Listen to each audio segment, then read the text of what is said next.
Bismillahirrahmanirrahim. Assalamualaikum warahmatullahi wabarakatuh dan salam sejahtera. Okey, bertemu kembali dengan saya Cikgu Ruzia binti Halim daripada SMKE Melur untuk menyambung PDPC bahagian kedua iaitu sistem otot rangka manusia. Okey, standard kandungan masih dalam 14.2 iaitu sistem otot rangka manusia. Standard pembelajaran yang akan kita belajar pada hari ini adalah 14.2.3 iaitu kamu akan dapat membandingkan dan membezakan antara jenis vertebra. Sebelum kita pergi kepada standard pembelajaran 14.2.3, cikgu nak kamu refresh balik apa yang kita telah belajar pada minggu lepas. Okey, tengok kepada rajah ini. Okey, ini menggambarkan vertebra thorax. Okey, jom kita label bersama-sama. Okey, muka sendi persendian dengan tulang rusuk dalam vertebra thorax adalah terletak pada cuaran melintang. Muka sendi persendian dengan vertebra atlas adalah yang terletak pada sisi cuaran melintang. Okey, sentrum. Di manakah sentrum? Sentrum adalah tapak. Ini adalah sentrum. Cuaran spina pula adalah tempat pelekatan otot di bahagian belakang. Dan ini pula adalah salur saraf. Okey, adakah kamu sudah mengingati ciri-ciri asas bagi vertebra? Okey, kemudian kita akan lihat perbezaan antara vertebra. Rujuk kepada gambar rajah turus vertebra ini, cikgu dah warnakan kuning sebagai vertebra cervix, hijau sebagai vertebra thorax dan lumbar berwarna biru. Vertebra cervix bilangannya adalah 7, vertebra thorax 12 dan vertebra lumbar 5. Okey, mari kita lihat perbezaan antara vertebra cervix, vertebra thorax dan juga vertebra lumbar. Dari segi yang pertama iaitu cuaran spina. Vertebra cervix mempunyai cuaran spina yang pendek. Di manakah cuaran spina? Cuaran spina adalah di bahagian belakang yang merupakan tempat pelekatan otot. Merujuk kepada rajah vertebra thorax mempunyai cuaran spina yang panjang. Manakala vertebra lumbar pula mempunyai cuaran spina yang pendek. Kemudian kita lihat pula kepada sentrum, saiz sentrum. Saiz sentrum bagi vertebra cervix, sentrumnya adalah kecil. Manakala vertebra thorax ia mempunyai sentrum yang bersaiz sederhana. Lumbar pula mempunyai sentrum yang bersaiz besar. Kenapakah lumbar mempunyai sentrum yang bersaiz besar? Ia sebagai sokongan untuk menyokong bahagian atas badan. Kemudian kita lihat pula perbezaan dari segi cuaran melintang. Cuaran melintang bagi vertebra cervix adalah lebar dan pendek. Manakala cuaran melintang bagi vertebra thorax pula adalah panjang. Cuaran melintang bagi lumbar pula adalah pendek. Ini adalah cuaran melintang bagi lumbar. Akhir sekali kita lihat kepada sepasang foramen melintang. Rujuk kepada vertebra cervix, ini tak nampak kan? Warna hitam, ini adalah tempat terdapatnya sepasang foramen melintang. Jadi, hanya vertebra cervix yang mempunyai sepasang foramen melintang. Manakala vertebra thorax tidak mempunyai foramen melintang. Begitu juga dengan lumbar. Lumbar tidak mempunyai foramen melintang. Okey, seterusnya kita akan reverse kembali soalan yang cikgu dah bagi pada siri 1 hari itu. Okey, lihat pada rajah ini, P dan R adalah dua jenis vertebra pada turus vertebra manusia. Okey, Tadi cikgu dah bagi tahu 7, 1, 2, 5, 5, 4. Ini adalah bilangan vertebra yang terdapat pada turus vertebra. 7 adalah merujuk kepada vertebra cervix. Manakala 12 adalah vertebra thorax. Okey, maknanya P adalah merujuk kepada vertebra thorax. Apakah soalannya? Terangkan penyesuaian. Bila soalan bertanya tentang penyesuaian, kamu mesti menjelaskan tentang struktur yang terdapat pada vertebra thorax. Okey, kita lihat bagaimana menjawab soalan ini. Okey, untuk soalan esei, lebih baik kamu label terlebih dahulu. P adalah vertebra thorax. Kemudian pergi kepada struktur. P mempunyai cuaran spina yang panjang. Ini adalah cuaran spina pada vertebra thorax yang panjang untuk pelekatan otot. P juga mempunyai muka sendi pada cuaran melintang dan sisi sentrum. Okey, di manakah muka sendi pada cuaran melintang dan sisi sentrum? Ini adalah cuaran melintang pada muka sendi pada cuaran melintang dan muka sendi pada sentrum. Untuk apakah? Untuk bersambung dengan tulang rusuk. Okey, kemudian kita tengok soalan nak penyesuaian P dan R. Ini adalah bukan untuk kamu jelaskan perbezaan, tetapi kamu perlu terangkan tentang vertebra thorax dan vertebra Q. Vertebra Q pula, ini adalah vertebra Q, iaitu vertebra lumbar. Okey, apakah penyesuaian Q? Q mempunyai cuaran melintang dan cuaran spina yang pendek. Cuaran melintang di sisinya pendek dan cuaran spina yang juga pendek untuk pelekatan otot. Q mempunyai sentrum. Ini specialnya Q vertebra lumbar kerana ia mempunyai sentrum yang besar untuk menyokong berat bahagian atas badan. Okey, selesai tentang perbandingan dan persamaan antara vertebra. Okey, kemudian kita akan sambung lagi 14.2.4 untuk kamu menyatakan jenis sendi dalam sistem rangka manusia, iaitu sendi tidak bergerak, sendi bergerak sedikit dan juga sendi bebas. Okey, tahukah kamu apakah yang dimaksudkan dengan sendi? Okey, cuba kamu lihat gambar yang cikgu beri di belakang ni. Ini adalah lengkungan pelvis. Ini adalah lengkungan pelvis. Lengkungan pelvis ianya bersambung dengan tulang femur, tulang paha kan? Di manakah terletak kedua-dua tulang ini? Di bahagian bawah badan, iaitu di anggota belakang. Okey, dan di antara tulang pelvis juga, lengkungan pelvis ini terdapatnya rawan yang menyambungkan rawan dan juga ligamen yang menyambungkan antara dua tulang tersebut. Okey, apakah itu sendi? Sendi adalah tempat pertemuan antara dua atau lebih tulang. Okey, sendi adalah tempat pertemuan dua atau lebih tulang. Ini tulang pertama dan ini tulang yang kedua. Okey, ini adalah scapula. Okey, dekat tulang bahu kita, dan ini adalah humerus. Okey, sendi juga adalah merupakan tempat pertemuan antara rawan dan tulang. Di sini terdapatnya rawan yang terdapat di antara kedua-dua lengkung pelvis. Okey, sendi membenarkan pergerakan tulang secara relatif antara satu sama lain.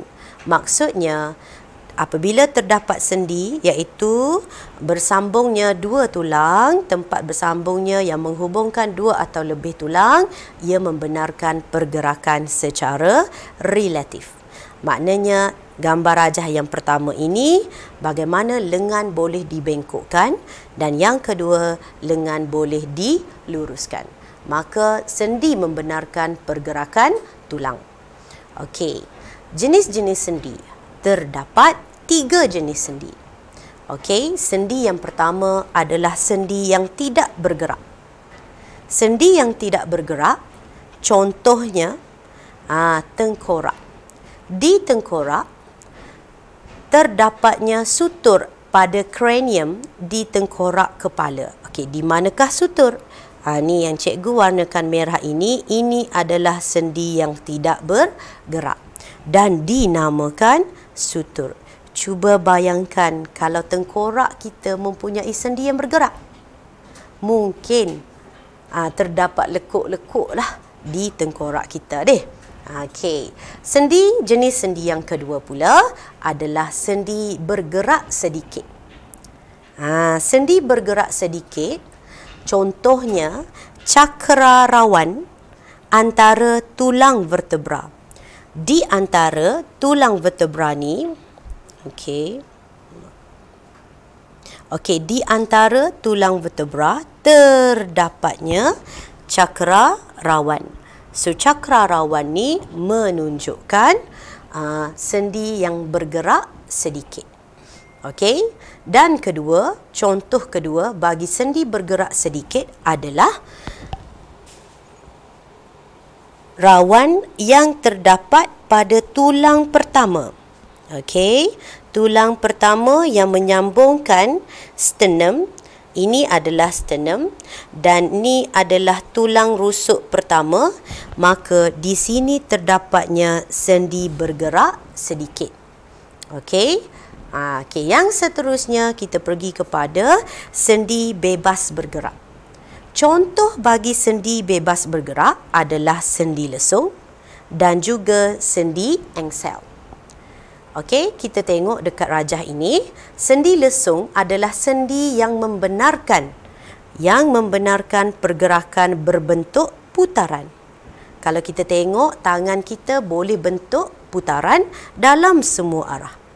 Okey, kita lihat ini adalah contoh bagi humerus iaitu tulang bahu.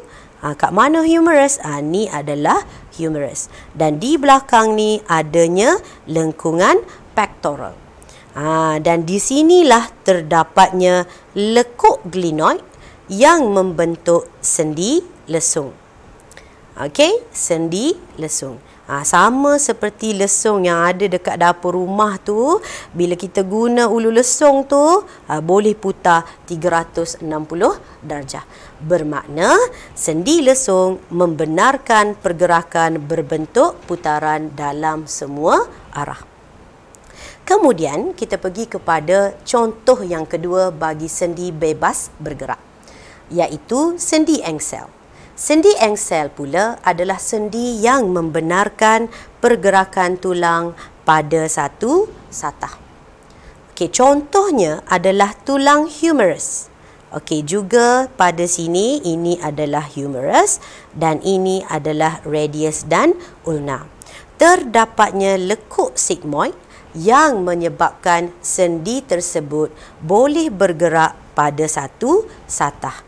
Sendi yang dinamakan sendi engsel, dia bergerak seumpama engsel pintu di rumah.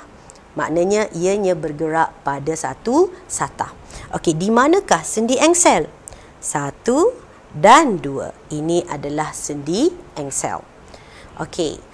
Habis pasal jenis-jenis sendi. Kemudian kita nak sambung lagi standard pembelajaran 14.2.5 iaitu kamu mesti tahu melukis, melabel dan menerangkan struktur sendi engsel lengan manusia yang melibatkan tulang rawan, otot rangka, tendon, ligamen, membran sinovia dan bendalis sinovia. Okey, untuk memahami jenis-jenis ini, kita pergi lihat kepada ini adalah keratan rentas struktur sendi. Kita zoom in kan. Okey. Terdapat di rajah ini terdapatnya membran sinovial, terdapatnya rawan, bendalis sinovial, ligamen, femur, pelvis dan juga kapsul. Okey, mari kita label bersama-sama. Okey. Yang pertama, ini adalah rawan. Okey, di manakah terletaknya rawan? Rawan terletak di hujung bagi tulang. Rawan terletak di hujung tulang. Okey, ligamen pula dia terletak di antara dua tulang. Ligamen terletak di antara dua tulang. Tulang femur dan juga pelvis. Membran sinovial pula terletak berhampiran kapsul. Ini warna ungu ni adalah kapsul. Dan sebelahnya warna merah tadi ini adalah membran sinovial.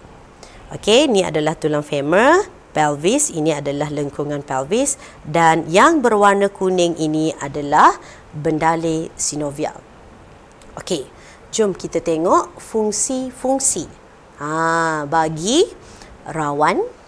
Okey, rawan dia adalah suatu tisu penghubung yang membalut hujung tulang.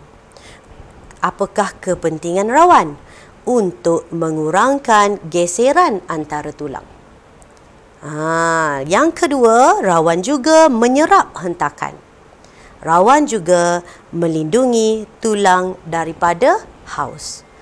Betapa pentingnya rawan, ia membantu kita supaya apabila berjalan kita tak rasa sakit. Okey, yang kedua, membran sinovial. Membran sinovial yang cikgu warnakan hijau ni, cikgu warnakan hijau ni tadi.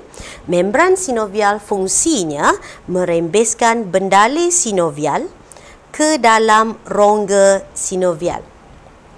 Okey, apa pula fungsi bendalai sinovial?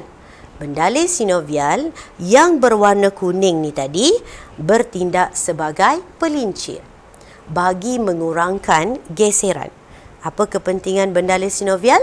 Dia sebagai pelincir untuk mengurangkan geseran antara tulang semasa pergerakan.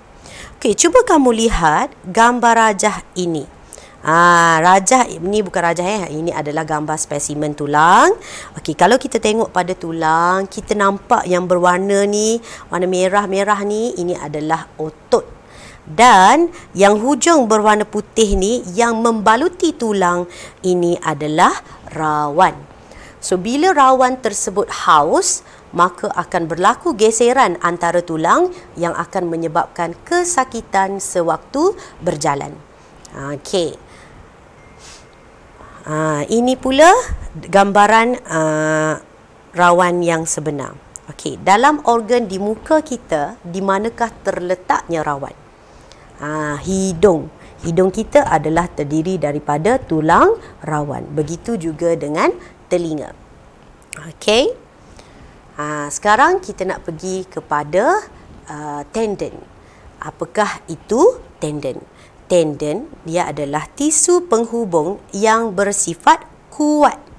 Tendon dia sangat kuat tetapi ianya tidak kenyal. Apakah kepentingan tendon? Tendon menyambungkan otot kepada tulang. Okey, yang manakah kita panggil otot?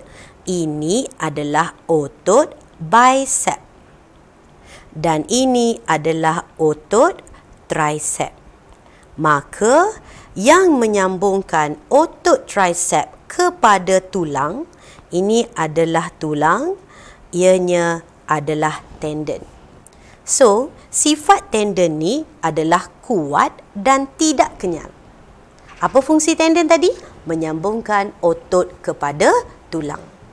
Okey, kenapakah bicep dipanggil bicep? Kerana otot bicep mempunyai 1-2 tendon. Apabila 2 tendon, kita panggil ianya bicep. Begitu juga dengan otot tricep. Otot tricep di bawah ni kita nampak otot tricep tri, maknanya 3. Dia terdiri daripada 1, 2, 3 tendon. Apabila kamu melukis, gambar rajah pergerakan lengan, kamu mesti pastikan bicep mempunyai 2 tendon di bahagian atas dan tricep mempunyai 3 tendon di bahagian atas. Okey, kemudian kita lihat pula kepada apakah fungsi ligamen.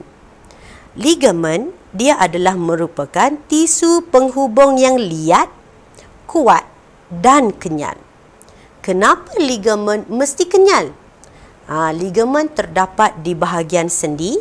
Jika di bahagian sendi, ligamen menyambungkan tulang dengan tulang. Okey, yang berwarna purple ini adalah ligamen. So, apakah fungsi ligamen? Ligamen menetapkan kedudukan tulang semasa sendi bergerak. Sebab tu bila berlaku pergerakan kuat macam mana sekalipun, ligamen akan memastikan rangka anggota manusia tidak mudah terseliuh. Maknanya, ligamen membantu menetapkan kedudukan tulang. Cikgu tanya sekali lagi, apakah fungsi ligamen? Ligamen menyambungkan tulang dengan tulang. Okey? Tulang, ligamen, tulang. TLT. Yang tadi berwarna merah, otot, tendon, tulang, OTT. Okey? Terpulang bagaimana kamu nak ingat. Okey, kita pergi pula kepada otot rangka. Otot rangka iaitu otot bicep. Tadi cikgu dah labelkan ini adalah otot bicep dan otot tricep yang di bawah ni kan. Okey. Otot rangka sebenarnya terdiri daripada berkas otot. Ini adalah berkas otot yang terdapat pada otot rangka. Okey. Apabila berlaku pengecutan otot rangka, otot rangka tadi daripada pengecutan ia akan menghasilkan daya tarikan yang dipindahkan oleh tendon kepada tulang, yang membenarkan pergerakan tulang berlaku. Okey, cikgu ulang sekali lagi. Apabila otot bicep mengecut. Apabila sesuatu otot rangka mengecut, apabila ianya mengecut, ia akan memindahkan ataupun menghasilkan daya tarikan. So, daya tarikan tadi akan dipindahkan melalui tendon kepada tulang. Bila dia pindahkan daya tarikan, maka otot tadi akan menarik lengan ke atas. Dan awak perlu tahu juga bahawasanya otot rangka bertindak dalam pasangan berantagonis. Apa maksud berantagonis? Apabila satu otot mengecut, pasangannya akan mengendur. Apa pasangan? Otot mana pasangan bagi bicep? Iaitu otot tricep. Apabila otot bicep mengecut, secara automatically otot tricep akan mengendur. Okey. Macam mana kalau berlaku otot bicep mengecut, otot tricep mengecut, dua-dua mengecut? Itulah keadaan yang dipanggil muscle cramp. Orang panggil apa? Nyetok.